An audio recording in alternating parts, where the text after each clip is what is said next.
Hi, I'm Noga Arbel and I'm the Israelite with Channel Tov News. I'm joined today by Michael Wilansky, an Israeli TikTok personality who's been kicked off the platform 5 times already, Yep.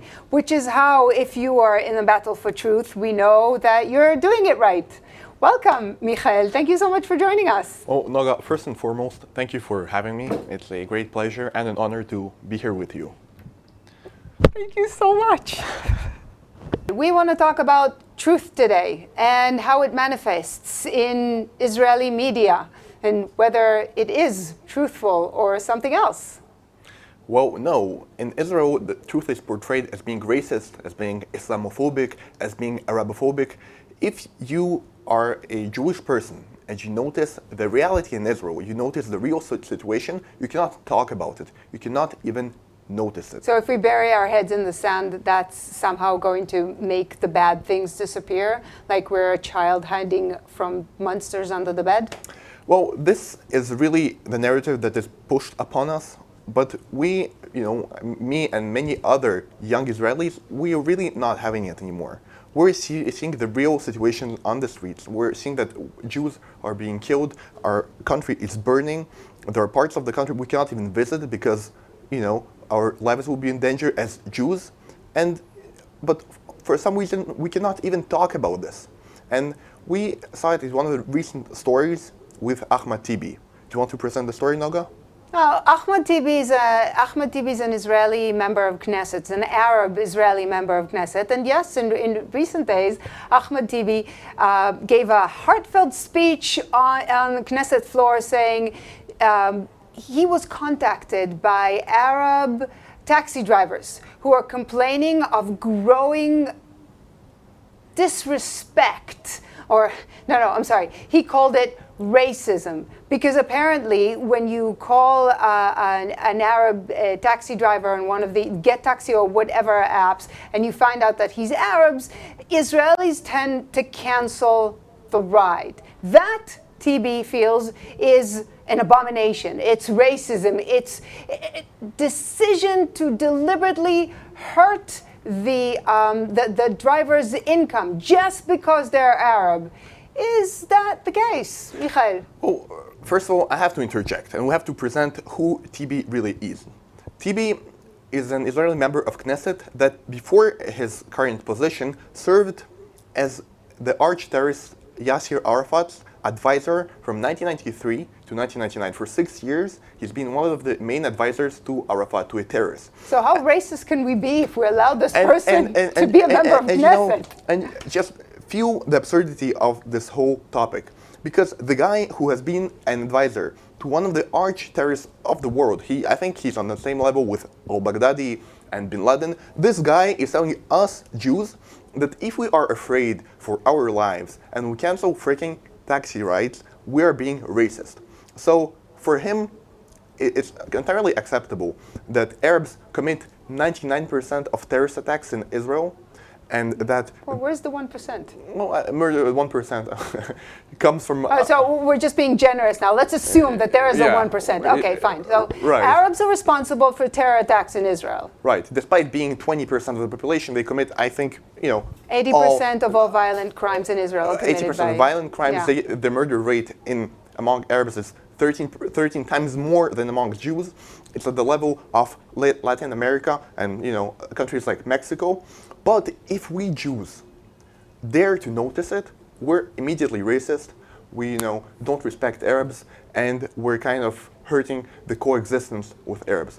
Do you see the absurdity in this whole deal? What would you suggest Ahmad Tibi? Let's assume for a second that Ahmad Tibi isn't just part of the narrative battle to make sure that we always lie about everything, and that he's actually interested in helping Arab taxi drivers. What would your suggestion to him be? How would it... calling it racism at this point isn't working anymore with Gen Zers. So what would help him to get you to change your mind? Well, first of all, I would not fight the consequence of the problem. I would fight the problem. The problem is the behavior of the Arab population in Israel. If we would address the problems of the Arab population in Israel, we would fight crime amongst Arabs. We will stop them from, killing, raping, robbing Jews, and we would stop them from committing terrorist attacks. Maybe Jews will not be afraid of riding with an Arab taxi driver. So I think this will be the way to kind of fix the problem and not accuse Jews who are afraid of riding with Arabs of being racist. So you're suggesting, TB suggests to Arabs to take responsibility rather than waiting for the state to solve the violence, to do it themselves, to stop being violent. How about if we suggest to all taxi drivers from now on that they put an I hate Hamas sticker on their taxi and an Israeli flag, so that if you drive up to a passenger with this sort of car, you might look just a little less dangerous to people who just want to get home on time and don't want to get kidnapped or murdered on the way. Exactly, but for some reason amongst Arabs, and unfortunately in Israel, respecting the country and going with the flag of the country in which you live is for some reason unacceptable. They don't do it, and they don't respect the country. They don't stand when the anthem is played at different ceremonies. So Jews see an Arab who does not respect the country and who does not respect the symbols of the country, and entirely understandably for me, they're afraid because they understand that person might not only disrespect the country, but might also hate them as Jews, hate them as Israelis. And so the virtue signaling is all wrong for the Arab population in Israel. And as long as that's the virtue that they're signaling, we're going to just stay away from them. Exactly. And, for a human being, it's entirely logical to be afraid of another group that doesn't show any kind of respect towards their group and towards or the to symbols. human life. Exactly. Right? So, Tibi, a suggestion for you if you're listening to us. How about you ask people to respect Israel and respect Israelis and Jews so that we could go back to coexistence? Because as long as you're encouraging Nazism and anti-Semitism and trying to undermine the state of Israel, we're going to stay away from people who behave like you. And it has nothing to do with your race. It really has to do with your choices. The guy really visits terrorists every single day in hospitals. The terrorists that were wounded by Israeli police forces and by the Israeli army, he goes them, visits them, hugs them in hospitals. And this is the guy who is accusing us of being racist because we are afraid of riding with Arab drivers and taxis. Do you understand? Yeah. In Hebrew, we have a saying, Tol korah miben einecha. If you want something fixed, start with whatever it is that you can take responsibility for. But this isn't the only thing you wanted to talk to us today, is it? Right. Okay. Yair Golan, for those of you who haven't met him, he's a former deputy chief IDF who has a tendency to want to re-educate Israelis, as in re-education camps sort of attitude to the issue. He has a lot to say about Israelis and is recently taking over left in Israel. It used to be the Labour Party. Now it is rebranded the Democrats. And much like the Democratic Party in the US that has been overrun by progressive cooks, we now have a progressive party in Israel led by may I say it again, a former general. What do we have to say about him, Michael? Well, first of all, Yair Golan, we must understand that this person is not a no one. He's not a nobody. He used to be the deputy chief of staff of the IDF. This guy was maybe the second in command of our army. Entirely crazy person who called settlers, Israeli Jewish settlers in the Homesh settlement, subhumans. This guy now runs the biggest party of the Israeli left. The Israeli left is about this big, but out of all of the kooks on that edge of the tadpole, he's definitely the biggest. Right. And so he just comes up with these crazy ideas that have no chance of working, right? So recently in the talks between Hamas and Israel about the hostage exchange, Hamas said that one of their conditions of releasing all the hostages is that Israel leave the Philadelphia Axis. The Philadelphia Axis, the same concept. Basically, it's a strip of land that separates the Gaza Strip from Egypt. Exactly. And it is also the strip of land where most of the armaments that Iran and Egypt are supplying Hamas with come through. So the reason why Israel wants to stay there is because we would like Hamas to stop killing us. Right. So Okay. let's just break it down for our viewers. Okay. All the weapons that Israelis and Jews were killed with on the 7th of October were smuggled through the Philadelphia Axis, the Philadelphia corridor, from Egypt, from the Sinai Peninsula that borders the Gaza Strip into the Gaza Strip. You have hundreds of tunnels that go under the Philadelphia corridor. So it's only logical that if you don't want Hamas to get weapons, to just kind of control the Philadelphia Axis and to not let anyone smuggle any weapons into the Gaza Strip. But Yair Golan thinks that retreating from the Philadelphia Axis is Which victory. Israel already did once in 2005, and that is how we wound up with the 7th of October massacre, 1,200 Israelis dead, 240 Israelis kidnapped, and an 11-month and going strong war with the Gaza Strip. That's how we got there the first time. And for this, Yair Golan is saying, Yes. So Yair Golan, so if we do this again, that would be winning. that will be victory for Israel, because then Hamas will agree to the hostage exchange deal with Israel, and somehow it will be a victory for Israel. Although we leave Hamas in control of the Gaza Strip, Hamas will never liberate all of the hostages it holds, because they understand that the moment they liberate all the hostages, of course, Israel will go, in full power on them. Sounds like, for a former general, it sounds like Yair Golan doesn't really understand what winning is, which actually is not very surprising if you think about it, because he comes from the side who thinks that winning is a bad thing. We have, he was actually in cahoots with Yuli Tamir, who was the head of one of our, Bet Bell, which is one of our primary education colleges, who was saying that winning is not a value that she teaches. She does not agree with it. She doesn't think we should win the war. We should survive it together. And Yair Golan is one of the people who allowed her to sort of infiltrate the Right. military education with this mumbo jumbo. So I can understand why Yair Golan doesn't understand winning. I'm still a little baffled at how someone like that became the deputy chief of staff of the Israeli military. I think it's only logical that a person like Yair Golan became the deputy chief of staff, because the same army officials, they allowed the 7th of October to happen. And we kind of see that the guy who created this whole situation, because of him it happened, holds these kinds of views that allowed, the horrible massacre of the 7th of October to take place. For me, it's only logical what happens. But really, for the people who believe in Yair Golan and people like him, I really have nothing to say. Like, I do not understand how does these people's heads work. Because Einstein once had a saying that madness is doing the same thing over and over again and expecting a different result, right? So we are again leaving the Philadelphia Axis, but this time Hamas won't kind of exploit this opportunity to re-strengthen itself, to rearm itself, and to attack Israel a second, a third, a thousandth time. Really, how do these people think? Well, I think if you remember that most former generals in Israel go to the left and far left, that is to say that most of our generals eventually join parties of make love, not war.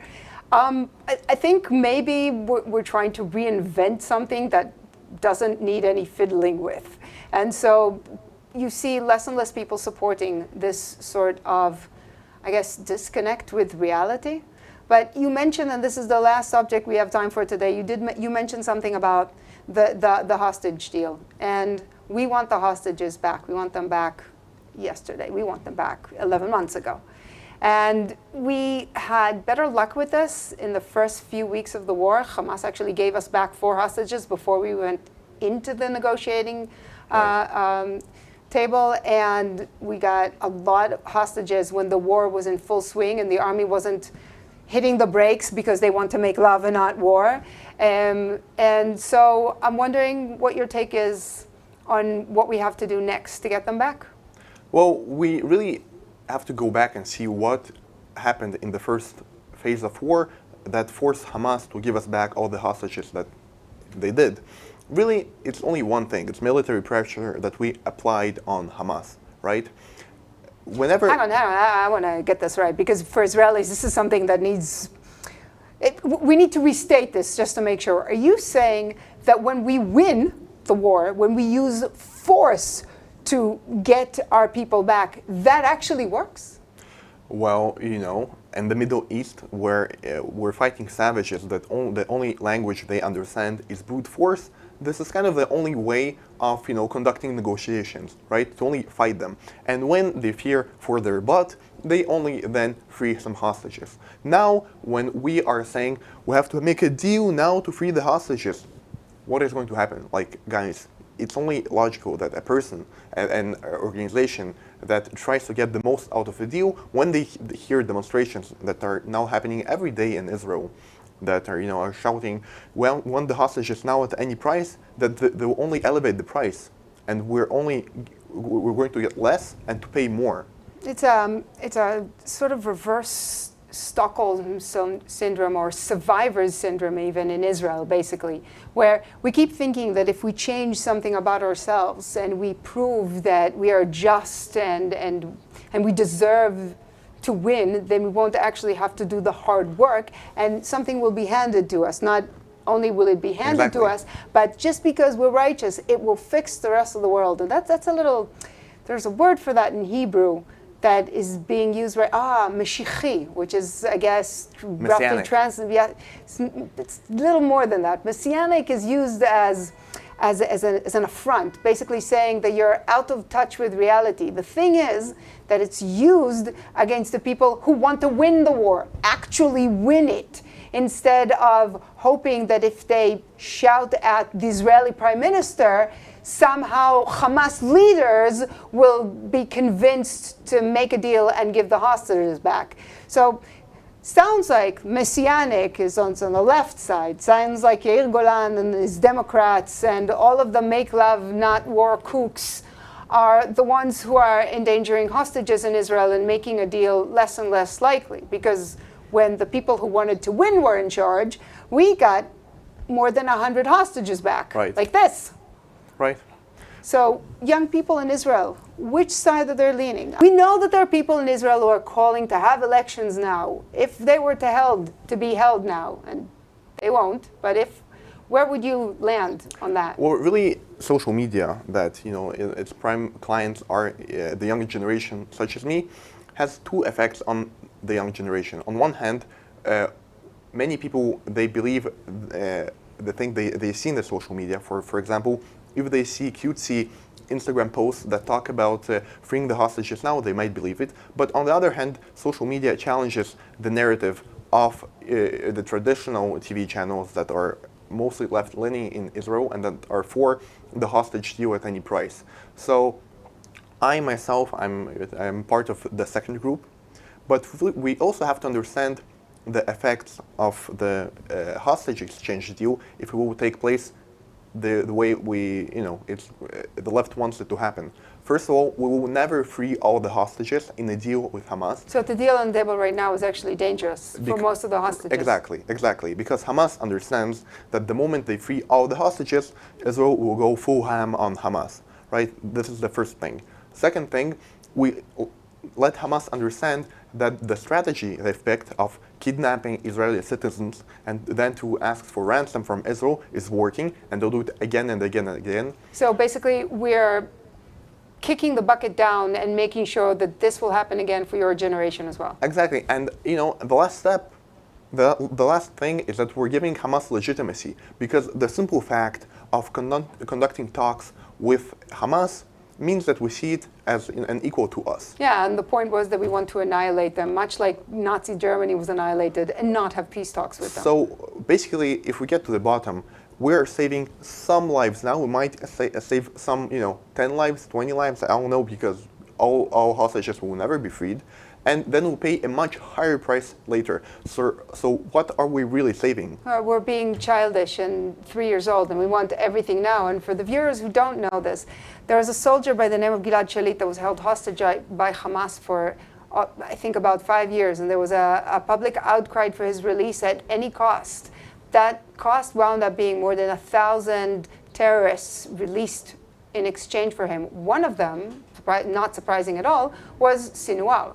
So the actual cost of Gilad Shalit, and it did take a few years to find out what it was 1,200 butchered Israelis and 240 hostages, some of them babies, still being held by Hamas.